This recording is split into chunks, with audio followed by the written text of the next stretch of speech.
Guys, nandito po ako sa Gateway 3rd floor sa Salo Lechon Village Kitchen.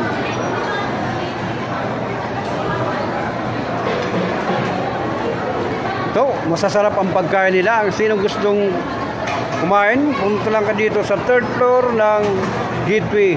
Yan po. May lechon paksiw. Ayan po, iba-ibang pagkain, masasarap yan.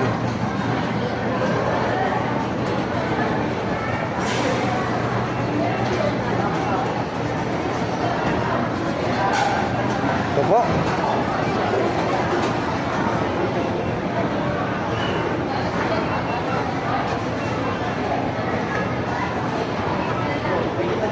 Kung sinong gustong kumain, pumunta lang kayo dito sa 3rd floor sa Salo mismo. 3rd floor ng Gateway, Cubao, Quezon City.